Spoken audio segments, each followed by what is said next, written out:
Alhamdulillah hamdan katsiran tayyiban mubarakan fi kama yuhibbu rabbuna wa yarda. Asyhadu an la ilaha illallah wahdahu la syarikalah wa asyhadu anna Muhammadan abduhu wa rasuluhu la nabiyya ba'dah. Ya ayyuhalladzina amanu taqullaha haqqa tuqatih wa la tamutunna illa wa antum muslimun. Ya ayyuhan nasu taqu rabbakumul ladzi khalaqakum min nafsin wahidah wa khalaqa minha zawjaha wa batha minhuma rijalan katsiran wa nisaa'a wattaqullaha alladzi tasaaluna bihi wal arham innallaha kana 'alaikum raqiba. Ya ayyuhalladzina amanu taqullaha wa qulu qawlan sadida yuslih lakum a'malakum wa yaghfir lakum dhunubakum wa may yuti'illaha wa rasulahu faqad faza fawzan 'azima.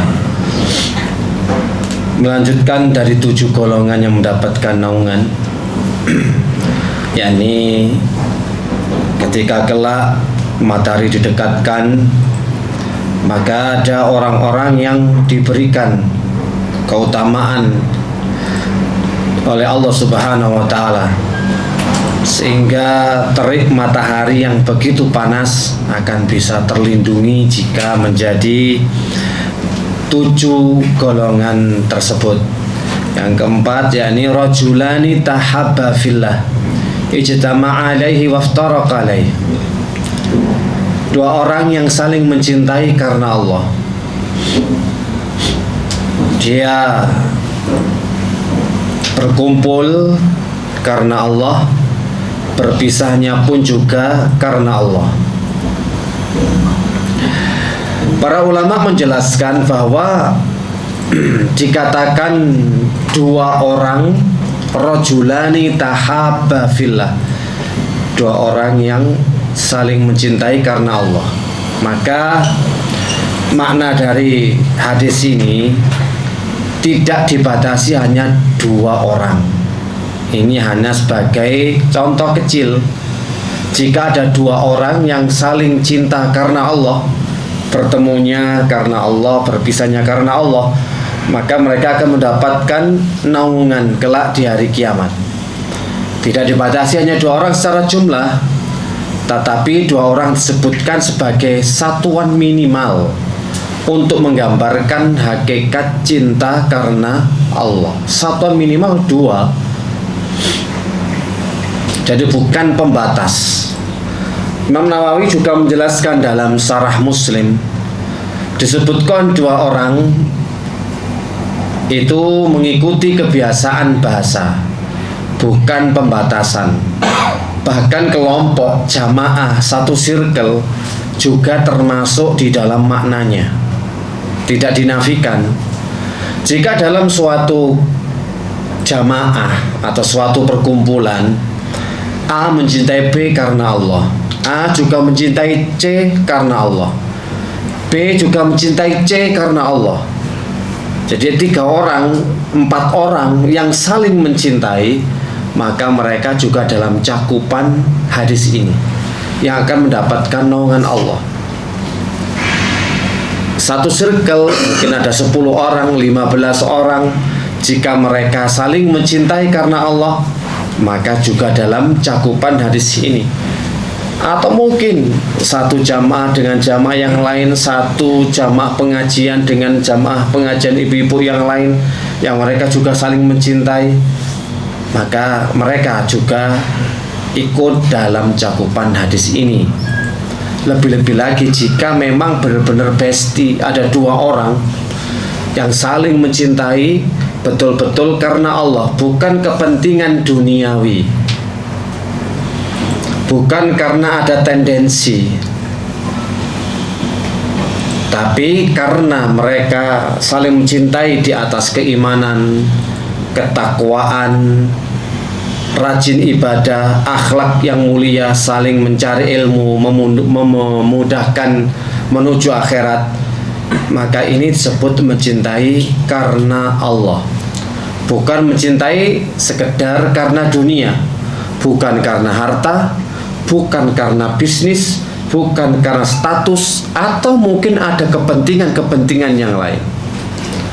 Karena orang ketika punya visi misi, mungkin mereka cocok ketika hanya ada pada visi misi itu saja. Setelah visi tujuan itu tercapai dan ketika mereka sudah berpisah, ya sudah nggak ada lagi. Karena memang tujuannya hanya karena ada kepentingan. Yang dimaukan dalam hadis ini bukan seperti itu. Tidak ada tendensi, tidak ada bisnis, bukan karena harta, tapi karena iman, takwa, akhlak mulia, dan karena saudara sesama muslim. Maka mereka yang akan mendapatkan naungan oleh Allah Subhanahu wa Ta'ala. Jadi mereka itu dalam lanjutan hadisnya, ijtama'a 'ala Allah waftaraqa 'alaihi. Mereka dikumpulkan karena Allah, berkumpul untuk majelis ilmu, amar ma'ruf nahi mungkar, atau saling menasihati dalam ketaatan. Mereka berkumpul bukan karena sekedar hobi. Karena sama-sama hobi mancing, rukun. Hobi lari, rukun. Hobi naik gunung, rukun. Hobi futsal, rukun. Enggak.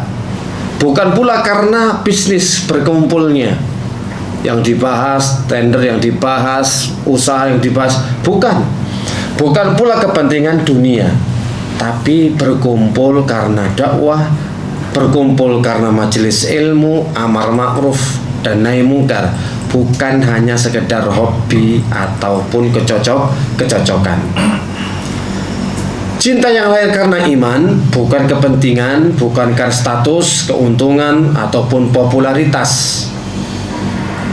Jadi benar-benar mereka berkumpulnya landasannya lillah, karena Allah.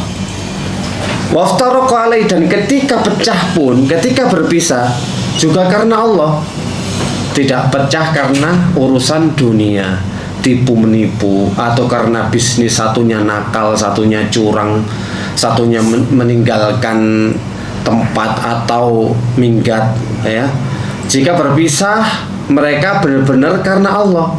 Saling mendoakan, tetap menjaga adab, tetap di atas sunnah. Kadang-kadang orang berpisah karena ada satu yang terlukai, dan yang terluka akhirnya mengumbar kejelekan, aib dari saudaranya. Berpisahnya karena apa? Ya karena nggak cocok. Berpisahnya karena apa? Terluka dan tersakiti hatinya. Dan ini nggak akan termasuk dalam cakupan hadis tersebut.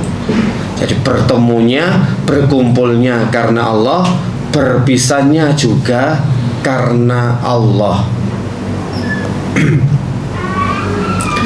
Jadi 2 orang, 3 orang, 1 halaqah, semuanya bisa. Loh, mengapa mereka mendapatkan naungan Allah? Orang yang saling mencintai karena Allah ini. Apalagi dalam hadis yang lainnya kan, khairul ashab, sebaik-baik teman adalah yang paling banyak berbuat baik kepada temannya. Sebaik-baik teman. Dan mereka mendapatkan naungan Allah karena satu, cinta semacam ini sangat langka di dunia. Orang yang cinta karena Allah. Karena orang senang bisa kumpul, cocok, itu karena ada kepentingan, ada politik, atau karena ada kepuasan dunia, atau karena ada proyek, atau karena ada bisnis, transaksi, macam-macam. Orang yang benar-benar cocok karena agama, cocok karena Allah, itu jumlahnya tidak banyak. Rata-rata selalu ada kepentingan. Kita bisa dekat karena ada kepentingan. Entah kepentingan apa itu, entah pekerjaan, status sosial, politik, atau punya visi misi yang sama. Tapi kalau sesuatu itu tidak dilandasi karena Allah, itu nggak bisa abadi, nggak bisa langgeng. Sedikit aja ada konflik, pengen cepet-cepet dan bubar, tengkar, itu cepat. Beda kalau orang itu landasannya karena Allah. Makanya cinta semacam ini langka. Kebanyakan karena ada satu kecocokan, karena ada kepentingan. Kita bisa dekat dengan tetangga, dekat dengan kerabat, ternyata satu hobi gitu ya.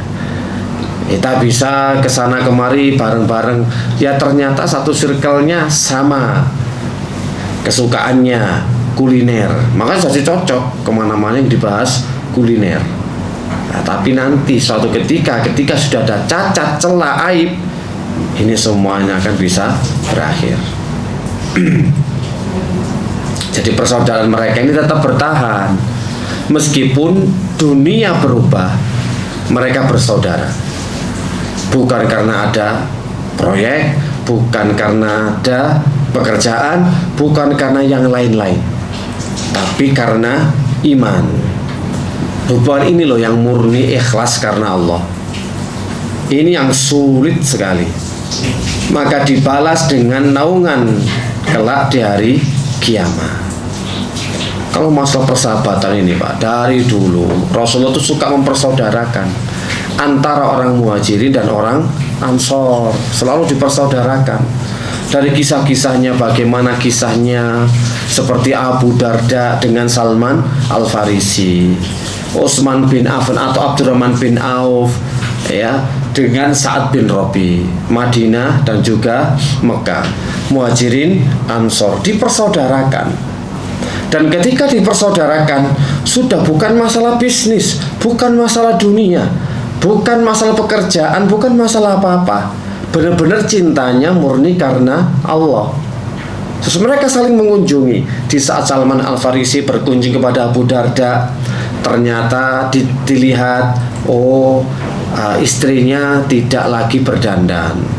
Kemudian ditanya, ada apa gerangan, kenapa engkau bisa seperti itu wahai saudariku? Dikatakan, ini loh saudaramu Abu Darda sudah enggak pengen lagi dunia, sampai-sampai enggak pernah menyentuh istrinya. Buat apa aku berdandan jika suamiku enggak pernah memperhatikan diriku? Kemudian akhirnya ditelisik sama Salman Al-Farisi. Ketika datang disambut sama Abu Darda, wahai saudaraku, masya Allah, dibuatkan makanan, dihidangkan. Tapi ternyata ketika disuruh makan, Abu Darda puasa. Kata Salman Al-Farisi, aku nggak akan makan sampai kamu membatalkan puasamu. Di sini sudah mengantongi satu poin. Salman Al-Farisi, oh iya, puasa ketika siang. Kapan waktu untuk bersama istrinya? Kan nggak mungkin hubungan suami istri ketika dia puasa. Sudah dapat poin. Malam ditunggu, juga sama, habis isya, waktunya istirahat, Abu Darda sudah mau bangun sholat malam. Dicegah sama Salman Al-Farisi, belum saatnya. Dan itu kebiasaan Abu Darda daripada isya sampai subuh sholat malam. Kapan waktu menyentuh istrinya?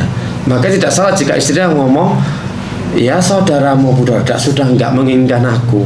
Nek siang poso, nek bengi sholat tahajud.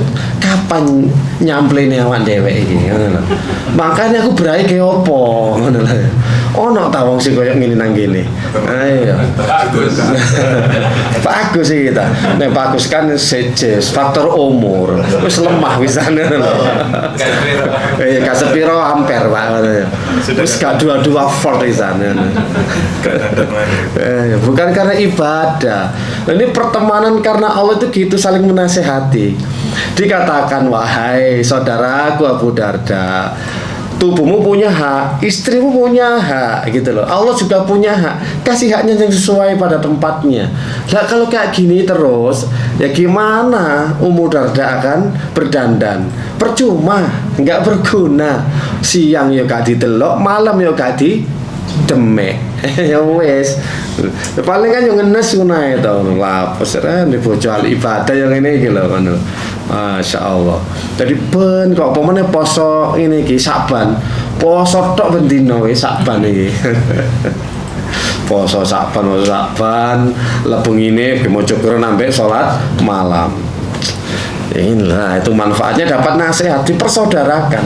Inilah namanya bersaudara karena Allah, itu bukan karena apa-apa, tapi benar-benar pertemuannya, nasihatnya karena Allah.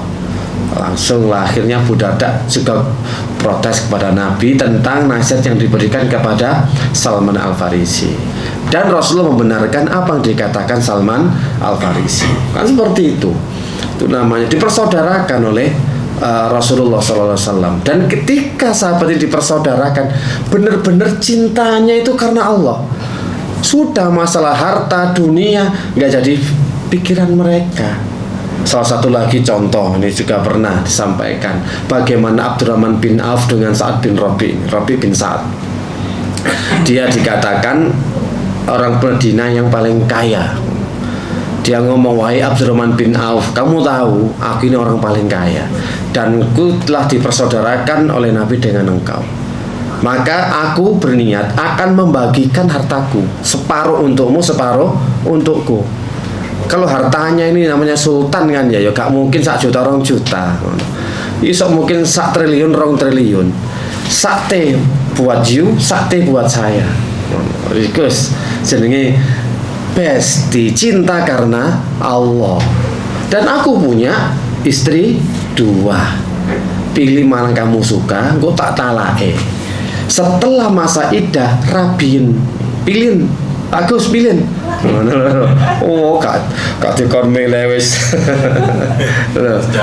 Jalan. Nah, ini istrinya 2, sebagian mengatakan 4. Wis tak pegat, tak cerai. Mana yang kamu suka? Tak pegate, tak cerai nih. Setelah masa iddah rabin. Oh, kurang nyopo sih, besti koyo apa ngene iki. Ono tas sing koyo ngene sampai iso ngekeki bojone. Kan enggak ono, Pak. Umpama sing rabi loro kan diming-iming tok sampean. Bro lan kayak fasilitas kok ngomong siji. Ngono ta ya. Wong lanang ku fasilitasnya papat. Kok ambil cuma 1. Eman to. Sampean kerja kayak fasilitas mobil, HP, laptop, kan sampean gawe. Ya tak gawe lah, ya makanya podo iki ngono. Wah, iki maras manasi. Iki bahasane Pak Agus lho ya. Tak sampe notok ngono. Dene curhat ngono Mas Akam ngono lho. Ayo Ustaz kan kayak fasilitas lho, sampean kok ngapik lapo, manas-manasi ngono. Ayo mung dikei 4 cuma ngambil 1. Nah, wae kan koyo abah-abah ini kan wayahe sunnah, Pak. Ayo, apa itu? Wae sunnah. Supaya kaji kan wayahe. Iya. Apa itu? Niki persaudaraan. Memang seperti itu, nggak ada tendensi macam-macam. Sudah memberi gitu loh. Apa yang dia punya ya wis wekku wekmu ngono. Wekmu ya wekku ngono loh. Ceritane. Tapi kita kan belum mampu. Dipersaudarakan ini salah satu contoh. Dipersaudarakan karena Allah. Dan jenengan kalau punya teman, ya gitu. Khairul ashab, khairul ashabi. Ya, khairul ashab indallah. Sebaik-baik teman sahabat di sisi Allah itu yang paling banyak berbuat baik. Lah mereka sahabat selalu mempraktekkan, berlomba-lomba berfastabiqul khairat, mumpung aku duwe gitu. Selalu berbuat baik. Yang mampu, yang punya selalu berupaya berusaha untuk memberikan kebaikan kepada sahabatnya, kepada temannya, karena dia yakin dengan janji Allah. Nanti yang the best, sahabat yang paling baik, yaitu yang paling banyak berbuat baik. Ojo jaga no. Kalau orang kan ketok engko enakan rek, tak pepeti lumayan nih. Ben metu ditraktir kan, yo iso dijak healing barang, yo iki lah wong gak emanan. Yo dipepet. Berarti sampean koncone karena ada kepentingan. Gara-gara gampangan dimanfaatno. Mumpung. Dari hubungan murni ikhlas karena Allah Subhanahu wa taala. Jadi persaudaraan mereka itu kekal hingga akhirat. Allah berfirman dalam surat Az-Zukhruf 67. Al-akhila yauma idzin ba'duhum li ba'din aduwwun illal muttaqin. kelak di hari kiamat, teman baik, sahabat karib, atau orang-orang yang dicintai itu akan menjadi musuh kelak di akhirat, kecuali pertemanannya, persahabatannya dilandasi karena takwa, ikhlas karena Allah. Selama pertemanan, persahabatan, hubungan, relasi kalau tidak dilandasi karena ini takwa dan karena ikhlas karena Allah, kelak di akhirat itu saling menuntut dan saling menjadi musuh. Nuntut menuntut. Iya. Kalau persaudaranya tidak dilandasi loh, orang-orang dicintai, bahkan istri sendiri yang dia cintai, kalau tidak dilandasi karena takwa kepada Allah, istri nanti akan nuntut kepada suaminya, nuntut satu persatu. Aku biyen blonjo ni kurang, ngono ya. Bayarane gede cuma ditabung tok. Aku dikek saulan mek 2 juta, barane 8 juta. Yang 6 juta kemana? Biar jadi untuk yang lain ya gitu toh. Bahaya. Nah, ini kan dituntut nantinya. Saya dulu nggak pernah diajak pengajian, nggak pernah disuruh sholat. Yang penting diajak happy tok. Diajak rihlat tok. Nang kono wis pokoke wis nang villa-villa wae. Nah, itu ya juga nuntut. Atau mungkin seorang suami berkorban sak njaluke bojone dikei. Sama njaluk apa dik? Mas ya, milih ya. Sultan no. Iya. Tapi gak tau dikongkon sholat, gak tau di elingno, gak sholat dek ya ora. Sedilingno, ya apa dek kurang di masih. Ngono. HP ini perlu ganti 17 Pro Max ta. Ganti sing 18 ta. Wih kuto ae mas-masan gitu ya. Kalung, gelang, giwang itu tok dicukupi sudah. Tapi kalau kelak di akhirat, kalau kita di dunia nggak pernah ngasih pendidikan agama, nuntut. Ya Allah, kalau mak dibelanjani tok dicukupi tok. Tapi gak tahu dibimbing agama. Kalau dikenal mek mall tok, ya. Tempat healing tok, tapi gak tahu dijak tempat pengajian. Yo tadi musuh mana? Al akhila yauma idzin. Nanti kelak di hari kiamat yang benar-benar punya akhila itu cinta, sayang, hubungan yang dekat nanti akan berubah menjadi musuh kelak di akhirat. Kalau tidak dilandasi ikhlas atau tidak dilandasi takwa. Di ayat Zukhruf ayat 67 sampai dikasih permisalan. Ini ada Abu Thalib dan ini ada Abu Bakar. Sama-sama sahabat Nabi, membela Nabi. Tapi kenapa Abu Thalib masuk neraka, Abu Bakar masuk surga? Ya karena siapa? Abu Thalib pembelaannya kepada Nabi karena ada unsur saudara, paman, kekeluargaan, kekerabatan, bukan karena Allah. Abu Bakar menjadi sahabat Nabi karena Allah. Yang diterima adalah Abu Bakar. Bagaimana lihat perjuangannya Abu Thalib seperti itu? Kalau karena Allah pasti dia mengikuti Nabi, masuk Islam. Buktinya dia nggak mau masuk Islam. Itu pertanda kan persahabatannya itu hanya karena pembelaannya itu hanya karena ada hubungan kekerabatan. Dan itu nggak akan masuk nanti kelak jadi musuh. Makanya Abu Bakar yang diterima amalnya oleh Allah Subhanahu wa taala karena persahabatannya karena Allah. Dan Abu Thalib tetap dimasukkan ke dalam neraka karena pembelaannya, perjuangannya kepada Nabi, perlindungannya bukan karena Allah. Gitu loh. Ini contoh al-akhila yauma idzin ba'dhum li ba'din adun ilal muttaqin. Jadi ciri-ciri orang mencintai karena Allah saling menasihati dalam taat, saling menahan dari maksiat, saling memberikan uzur ketika saudaranya berbuat kekeliruan. Bukan namanya bestie, sahabat dekat, best friend. Ono salah langsung ditinggal. Gak cocok aku. Gak ada konco sama model kayak ngono. Setiap orang kan punya kekurangan. Pasti setiap sampean punya hubungan, semakin dekat, semakin terkuak aibnya. Roh kebiasaan nih. Walau ini ternyata nek pas nang pengajian koyo alim limo, nek tutuk omas konco deket ini ngewentutan. Misalnya ngono wae yo. Dader bales-balesan. Lah ngono jadi bongkar. Kasih odor ngono. jenenge bestie, orang sudah dekat kan gak jaga image lagi toh. Nek gurung kenal ngene kan jaga image ngene. Kaya yo alim-alim meneng-meneng ngono ya. Gak kaya wong sing embongan, gak biayaan. Tapi kan gak ero nek dadi bestie teman dekat. Weh, yo weh sembarang kalir metu. Ya apa guys, bro ngono. Nek kos pas ngaji muni akhi ukhti ngono ya. Akhi gimana akhi kaifahal. Anak-anak enggak tahu anak. Waduh, ngomongnya anak antum ente. Nah pengajian ya. Bareng nek wis nang jopo ya awakmu ya wis sembarang kalir mah metu gitu loh. Nah itu harus dijaga, memberikan udzur. Orang semakin dekat semakin tahu kekurangannya. Nah, sampai ini kan gak tau ide, aku mau ide, kekurangannya apa? Ya metu kabeh wong jenenge tetap manusia. Al insan iku jenenge nggone kekurangan. Enggak ono sing sempurna. Jangan kira sahabat itu nggak ada kekurangan. Ya ada tapi ditutupi. Karena apa? Tingkat kebaikannya jauh lebih besar daripada kekurangan. Sehingga Nabi bisa bermuamalah antara Abu Bakar, Umar, Utsman, Ali. Iki dewe-dewe kejiwaane, karakter sifatnya dewe-dewe. Bagaimana Abu Bakar gak iso anangisan, Umar tegas gitu loh, Utsman pemalu, Ali cerdas gitu. Ya beda-beda, nggak mungkin sama. Lah tapi bisa bermuamalah satu dengan yang lainnya. Yuk gak diungkapkan kekurangan nih. Jane Abu Bakar ki lembut tapi kurang tegas. Yo gak ono sing muni ngono. Ngono lho.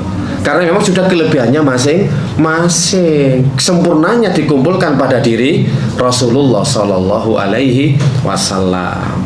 Makanya beda-beda Pak karakternya Ustadz. Beda ono sing santai kalem, ono sing mentendeng, ono sing kereng, ono sing tegas, ono sing wis macam-macam lah gak iso. Ono sing low profile, ono sing high class. Beda-beda wis. Tapi kudu iso memahami, jangan dilihat sudut kekurangannya. Kalau bestie itu kayak gitu maksudnya. Jangan diumbar kekurangannya, harus dikasih udzur. Ada hadis yang menjelaskan seperti itu. Jadi memaafkan kesalahan. Jangan dikit-dikit salah langsung ditinggalkan. Gak akan punya temen jenengan. Karena selama manusia bukan malaikat, dia pasti punya celah, punya kekurangan. Dicamkan itu loh ya. Nek sampean golek kekurangan konco sampean sak perusahaan, ya nemu kabeh. Asli. Tenanan. Wong jene kita tuh mata elang.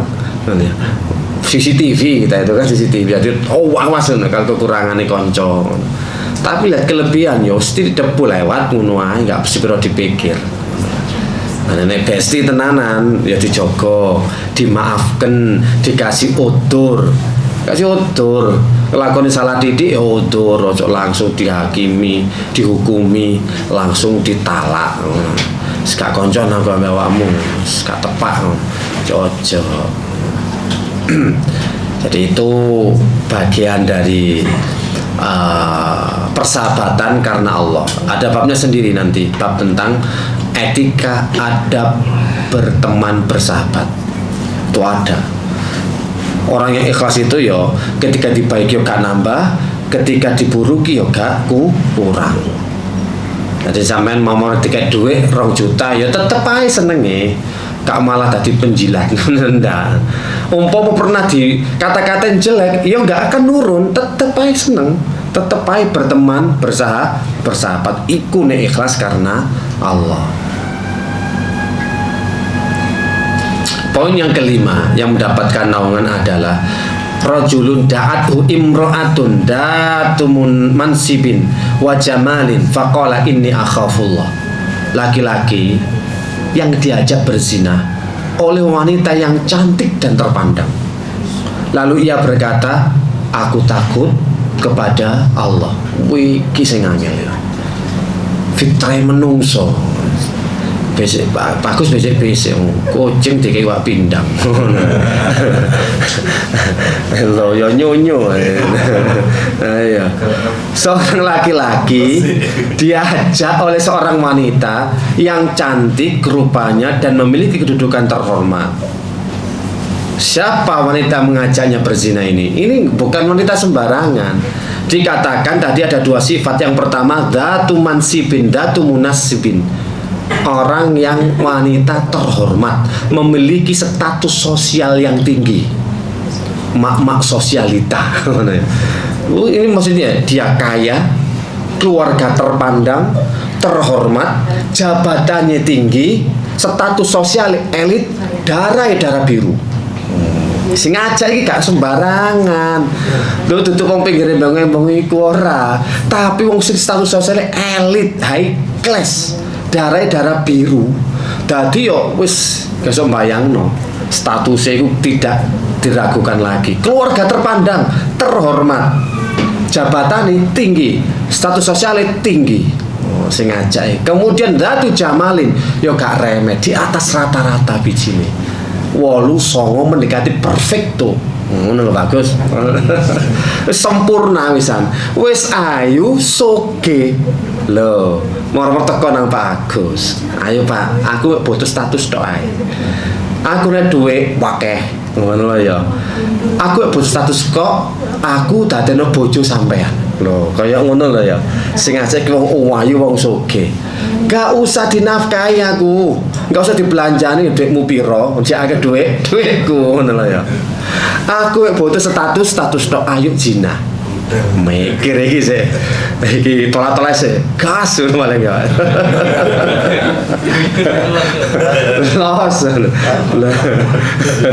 Loh. Wanita secara fitrah menjadi fitnah terbesar, ujian paling berat bagi seorang laki-laki. Bagi kebanyakan laki-laki ini menggambarkan godaan yang datang adalah godaan yang sangat berat. Hampir tidak bisa ditolak oleh laki-laki biasa. Hampir gak sok nolak Pak. Iki ayune kanane ayu Pak. Kelasé lho 8-9 bijine. Dudu 5 menisor lho ya. 8-9 cantik. Dan juga kaya raya terpandang. Wis jenenge ayu ki apa sih? Wong kadang-kadang ki ndelok wong ayu ngene kan ya wis salah wis. Gak mungkin lirik awak dhewek ngono. Kecuali awak dhewek ki sultan nggawa Ferrari ngono ya. Duwe perusahaan oke lah. Lah awak dhewek koyo ngene. Jelas lemes sadurunge berusaha. Wis pesimis ngono.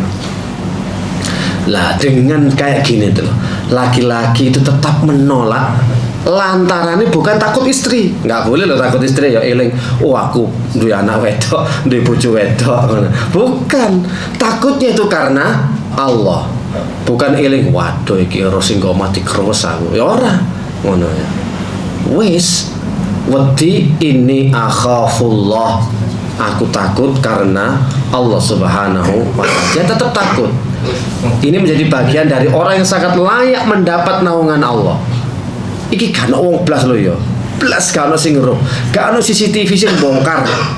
Sing sampai kecekel sampai dituntut macam-macam kan. Nah, kan gagal CCTV konangan lah baru kan rame viral di dunia jagat maya.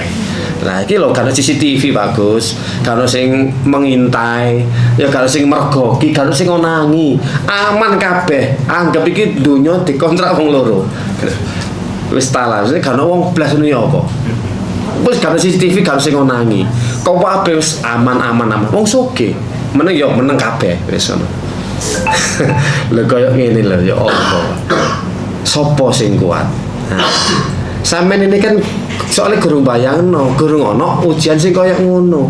Lah nek umpama sampean gak seneng arek kemudian nyenengi njeluk sampean tolak wajar gak seneng. Iki pas seneng-senengi lagi sayang-sayangi jare. Wis meneng maksudnya ya wis wayu wis fitrah laki-laki gak akan nolak. Tapi betul-betul ketika diuji oleh Allah, diajak laki-laki ini berzina, pemuda ini terus mengatakan inni akhafullah. Aku takut kepada Allah. Kata para ulama, ini ujian yang paling berat. Siapa yang bersabar karena takut kepada Allah? Ini termasuk orang ikhlas. Penolakannya terhadap ajakan tersebut, padahal syahwatnya juga kuat, merupakan bukti kesempurnaan takwanya. Makanya dia mendapatkan naungan karena apa? Sedikit sekali orang yang mampu berhasil ketika dapat ujian tersebut. Nah, saya kan kalau sing nari sampean kalau sing nekani ya koyok aku kuat, insya Allah kuat. Soalnya belum datang ujian itu. Kalau sudah datang ya belum tentu. Itu luar biasa. Makanya dapat keistimewaan. Kita laki-laki pada umumnya ketika dapat fitnah terbesar berupa perempuan, kalau bukan karena penjagaan Allah, ketakwaan kepada Allah, tidak kuat kita itu, nggak mampu dengan adanya ujian tersebut. Angel Pak. Mengapa godaan ini sangat berat? Karena ya syahwat laki-laki kepada wanita itu sangat kuat. Ngomongin normal. Kenapa hal ini dikatakan berat? Ya karena wanita tersebut sangat cantik dan berstatus sosial tinggi, yang biasanya diinginkan banyak lelaki. Terus ayu suge, sopo gak kepingin. Iya, jelas itu ono alasane sampean. Ya wis lah, gak apa-apa kanggo dakwah tak rabine pisan. Lumayan kan kalau ada. Yang ketiga, tidak ada paksaan. Ia mengajak dengan sukarela. Sampean gak butuh maksa. Dia sukarela, wis menghibahkan dirinya. Sudah ngajak duluan. Alasannya lain, peluangnya besar, tidak ada penghalang, peluangnya besar. Nggak ada yang ngelihat, nggak ada CCTV, nggak ada siapa-siapa. Secara sosial, wanita itu bisa melindungi si laki-laki dengan status sosialnya. Hampir tidak ada alasan untuk menolak wanita tersebut. Hampir nggak ada alasan. Kecuali karena ketakwaan, nggak ada alasan. Wis piye? Secara alasan finansial, wajah, semuanya sangat-sangat memenuhi syarat. Sehingga ini merupakan fitnah yang berat, ujian yang sangat berat. Namun karena dia berhasil menolak godaan ini, maka inilah yang menjadikan orang ini mendapat naungan kelak di hari kiamat. Jadi maknanya aku takut kepada Allah itu, aku lebih takut kepada murka Allah daripada kenikmatan yang sesaat. Ia lebih menjaga kehormatan daripada mengikuti hawa nafsu. Dan dia merasa Allah selalu melihatnya, muraqabah. Memang gak ada orang, gak ada manusia, tapi Allah maha awas. Ia yakin pada hisab, ia yakin ada saksi para malaikat, dan dia yakin adanya siksa kelak di neraka, sehingga dia tetap menjaga kesucian dirinya. Ia patuh pada larangan zina. Ia adalah puncak dari muraqabah. Nah, inilah menjadikan yang keenam, wanita laki-laki yang diajak zina oleh wanita cantik berstatus sosial tinggi, tetapi dia tetap menolak dengan alasan takut kepada Allah Subhanahu wa Ta'ala. Semoga kita semua bisa terjaga dari fitnah, dan semoga Allah juga memberikan kita naungan kelak di hari kiamat. Semoga bisa bermanfaat. Subhanakallahumma wa bihamdika asyhadu an la ilaha illa anta astaghfiruka wa atubu ilaik. Assalamualaikum warahmatullahi wabarakatuh.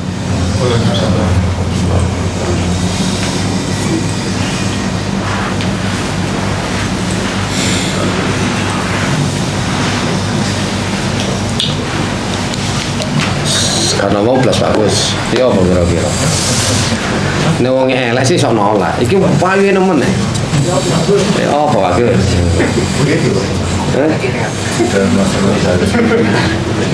Oh ya. Fasilitas ya. Fasilitas terpenuhi syarat ya.